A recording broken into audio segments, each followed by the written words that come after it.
Amigos e amigas, mais uma hora do café, aquele bate-papo informal que nós temos agora todas as sextas-feiras, 19h30. Esse tema na nossa hora do café pode ser polêmico ou não, mas sempre será um tema atual. Num momento de bater papo com alguém que eu convido para bater um papo comigo e tomar um café, mas em se tratando do nosso clima, neste verão, nós estamos tomando mais água do que propriamente café. E depois tem uma parte daquilo que eu atendo os pedidos das pessoas para falar sobre determinados temas que são atuais. Alguns podem ser polêmicos, outros não. E o tema desta noite é: por que algumas pessoas têm tanta dificuldade em aceitar perguntas? E a segunda parte do tema seria: e como nós podemos resolver isso? Como é que podemos fazer com que as pessoas aceitem a receber as perguntas e nos deem as respostas? Para facilitar o meu trabalho, para abordar de uma forma bem direta, bem simples, eu anotei aqui no meu caderno alguns itens que eu acho que podem ser importantes para a gente refletir juntos, e depois vocês podem comentar, compartilhar, fazer perguntas, para que a gente possa entender por que algumas pessoas têm tanta dificuldade de aceitar perguntas. E o primeiro ponto que eu vou abordar é a questão da insegurança. Pessoas que têm inseguras porque acham que vão ficar vulneráveis, porque às vezes não têm as respostas e muitas vezes se percebem menores, estão numa situação desfavorável. Então, uma das formas é não responder ou não aceitar. Por que você está me fazendo essa pergunta? Eu não sei nada a respeito disso, ou então não vou te responder. Essa pergunta não me dá o direito de responder. Bom, aí, juntando esta parte, na primeira parte, com a segunda parte, que é como obter a resposta dessa pessoa, é deixá-la confortável e mostrar para ela que aquilo que ela vai responder, seja eu sei a resposta ou eu não sei, não trará nenhum processo de desconfiança. Você tem que quebrar esse processo de desconfiança, fazer com que ela tenha segurança e que aquele ambiente que você criou, seja você um líder, seja você um colega de trabalho, seja você um terapeuta, a pessoa vai ficar confortável nesse processo.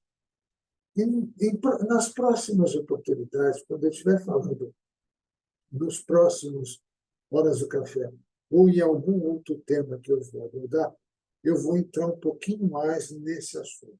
Mas o importante é: pessoas inseguras têm dificuldade de aceitar perguntas.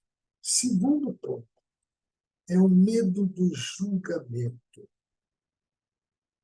Se eu estou dando uma resposta e eu fico com medo de julgar, de ser julgado, se aquela minha resposta vai estar de acordo com o que a outra pessoa está perguntando. Então, para não ser julgado, eu prefiro isolar a pergunta, não aceitá-la, falar que eu não tenho nada com relação a essa pergunta. E o que é mais interessante é que as pessoas ficam realmente com receio de ter um julgamento. A maneira mais simples de resolver isso é atuar, fazer com que aquele processo que você está atuando, seja organizacional, seja familiar, seja em qualquer outra situação, você cria um clima de não julgamento, que faz com que as pessoas se sintam bem respondendo ou da melhor forma que ela conhece, para não serem julgadas. Criar clima, outra vez, de confiança, de um processo onde não há um julgamento sobre aquilo que a pessoa poderá responder. Terceiro ponto: existe um processo de cultura e educação. Há algumas culturas que fazer perguntas é algo que afronta a cultura e pode não ser, segundo esta cultura, algo educado. Algumas culturas, algumas pessoas, e alguns povos, inclusive, e aqui não vale a pena citar povo A, B ou C, e nem quem tem essa cultura, mas não aceita a pergunta por conta de um processo cultural. Ao longo de toda a vida, vem sendo educado para não aceitar perguntas e não fazer perguntas. O que muitas vezes acontece com esse processo é que a pessoa fica no âmbito da suposição. Então, nesse ponto, eu acho que aí há uma dica bem interessante. E aí eu vou dar uma questão que aconteceu comigo. Imaginem que você tem um amigo Pedro que está participando de uma rede social e nas redes sociais essas questões de você fazer perguntas das pessoas, as pessoas ficam às vezes bravas ou por que você está perguntando isso? Como se isso fosse alguma coisa muito agressiva. Mas imagine que o Pedro manda para você uma mensagem, manda no grupo uma mensagem. E dentro dessa mensagem, no alto, existe alguém dizendo o seguinte: Pedro, olha só o que está acontecendo nesta tal situação. Então, ou seja, o Pedro manda, vai fazer a postagem na rede social, naquele grupo, com alguém que está mandando um vídeo sobre alguma situação, falando: Pedro, olha só o que está acontecendo. E alguém, e nesse caso fui eu, descobriu que aquilo que estava sendo contado não era verdade. Era engano, era engodo. É o que a gente chama hoje de fake news, mas era uma mentira, era falso, não existia aquilo. E aí eu mandei uma mensagem: Pedro, você conhece essa pessoa? Porque ela está fazendo alguma coisa que não é legal, ela está divulgando uma mentira. Aí ele ficou muito dizendo o seguinte: você acha que somente existe um Pedro? Como é que você pode fazer uma pergunta dessa para mim? Quantos Pedros existem no mundo? Por que tem que ser eu? Ele se ofendeu porque, dentro da cultura dele, o fato de eu perguntar se era aquele Pedro que estava no áudio que ele mesmo postou, e ele se chamando Pedro, eu estava invadindo a privacidade dele. Quando a gente fala isso, quando eu comento isso com as pessoas, tem gente que dá risada, mas não é para dar risada, não, gente. É para ficar preocupado, porque esse número de pessoas que ficam dentro das redes sociais, quando você faz uma pergunta: quem é você, como você me conhece, e já aconteceu comigo, mandaram, fizeram um pedido para mim, uma, uma moça que eu não conhecia, dizendo que queria ser meu contato dentro da rede do Facebook. Eu disse: tá bom, eu aceito. Mas espera aí, posso fazer uma pergunta? De onde você me conheceu? De onde você me conhece? Como você chegou ao meu nome? Uma pergunta muito simples, mas que imediatamente ela respondeu. Ela sempre estava demorando um pouquinho para responder: olá, eu sou de tal. Então, como é que você me conheceu? Como você chegou ao meu nome? Uma pergunta extremamente normal para mim, e eu diria para as pessoas: não, já, desculpa, eu não vou mais fazer a coisa, vou bloquear você, não sei o que e tal. Eu não tive nem coragem de dizer, tá? Eu só botei ok e respondi ok. O que é interessante é que isso começa a fazer parte de uma cultura e de um tipo de educação que não está escrita em nenhum lugar. Quando tem uma cultura cultural dentro de um povo, de um país, de uma rotina que vem de muito tempo, como quase uma tradição, ainda há uma justificativa. Mas quando acontece desta forma, como eu contei, eu só pude dizer para a pessoa, ok, e ela não entrou mais em contato comigo. Uma outra questão é que, provavelmente, algumas pessoas não gostam de responder perguntas porque estiveram experiências passadas que foram negativas. E para algumas delas, muito negativas. De que, ao responder uma pergunta, entraram num processo de difamação, foram difamadas, sofreram bullying ou qualquer outra situação que traz para dentro dela uma emoção, um sentimento muito ruim. Nesse caso, eu acho que a gente tem que tomar algumas certas precauções. Por quê? Para entender que, muitas vezes, não é a pergunta, mas aquilo que a pergunta que causou uma emoção tão negativa para aquela pessoa. Uma experiência que, muitas vezes, para mim, para vocês que estão me assistindo, pode não ter muita importância, mas para aquela pessoa teve uma importância muito grande. Quando você faz perguntas para esse tipo de pessoa. Nesse caso, todo o processo de confiança, de credibilidade, de paciência, você tem que ter quando você está trabalhando com pessoas.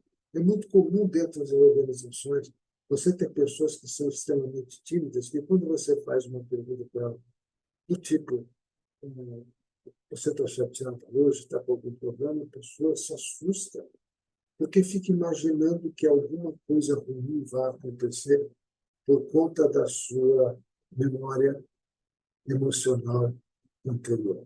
Todo cuidado é pouco. Vamos para as últimas, né? Algumas pessoas têm uma expectativa social. Por que aquela pessoa está fazendo uma pergunta? Será que aquilo vai trazer alguma coisa benéfica para mim? É o contrário daquele processo.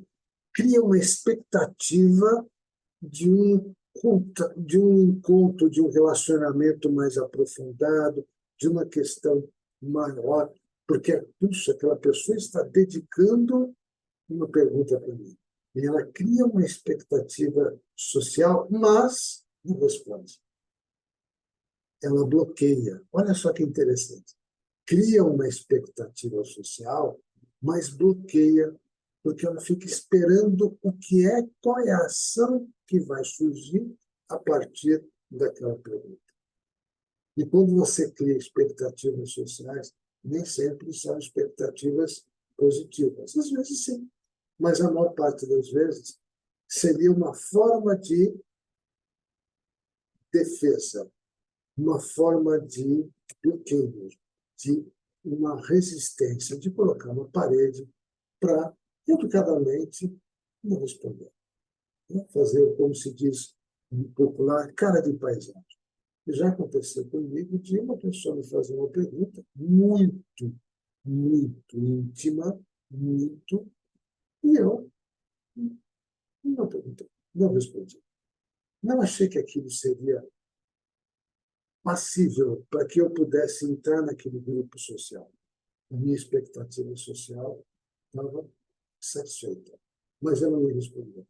E eu não pretendia responder aquilo.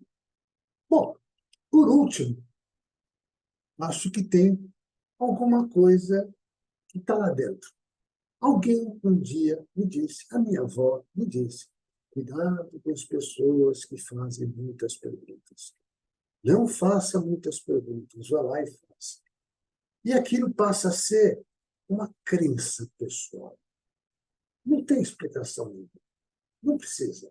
Eu aprendi isso, veio de lá, e eu, em alguns momentos, por conta, inclusive, de alguma situação dessas que eu coloquei, de insegurança, de um medo de julgamento, de um processo cultural, da questão da, de outras situações, um conjunto delas, eu crio uma crença. Por quê? Porque dentro desse processo de crença eu não tenho que dar satisfação e não preciso fazer nada. Eu acredito, eu tenho uma crença de que não devo responder perguntas e devo me afastar de quem faz muitas perguntas. Eu tinha um chefe, algum tempo atrás, uma empresa que eu trabalhei, não vale a pena, eu vou contar mais como se diz, o milagre e não vou contar o santo. Esse chefe fazia muita questão de dar as ordens, e quando a gente fazia perguntas, ele dizia, poxa, vocês não entenderam? De novo perguntas. E eu era uma pessoa que sempre gostei de perguntar para entender bem. Muitas vezes eu tinha, em algumas situações, uma dificuldade de raciocínio. Meu raciocínio não era tão rápido quanto dos meus colegas de trabalho que já estavam acostumados com aquele tipo de tratamento. E aí ele chegava e falava, lá vem ele de novo. Você estava, chefe, posso falar com você? Lá vem ele de novo com as perguntas. Poxa, mais perguntas? Era uma forma de ele isolar e fazer com que eu fosse fazer tranquilo. E se eu errasse, ou se eu não fizesse exatamente aquilo que ele pretendia, ou não estava dentro do escopo, não estava dentro do que era correto, ele vinha me brigar e tal. E, vocês acreditam ou não, teve um dia que eu fiz a pergunta, poxa, mas se eu não posso fazer pergunta quando eu tenho dúvida, o que eu faço? Imediatamente, no dia seguinte, eu estava na rua, ele tinha me dispensado, porque eu afrontei, né? Como que eu posso fazer isso? Então, as crenças, às vezes, ficam dentro da pessoa, como crença não tem uma justificativa, não é real, é uma crença individual. E, por fim, aquilo que é o meu trabalho, né, cotidiano, que é a minha capacidade de comunicação. Algumas pessoas têm uma falha ou falta de habilidade na comunicação. Então, para não correr o risco de não se comunicar adequadamente, rejeita as suas as perguntas que são dirigidas nela. Bom, aí você vai me perguntar, tá bom, Amanda, em todos esses casos, nesse caso principal, fale para ela, diga com as suas palavras aquilo que você entendeu da minha pergunta. E não faça julgamentos sobre as respostas que eu vou dar. Porque, às vezes, existe realmente uma inabilidade de comunicação. A pessoa não consegue se comunicar. E se tem dificuldade na comunicação, ela prefere não receber perguntas e não aceitá-las, e não responder. Ou fazer de uma forma totalmente diferente. De qualquer forma, o que a gente diz sempre é: nós nunca vamos deixar de nos comunicar.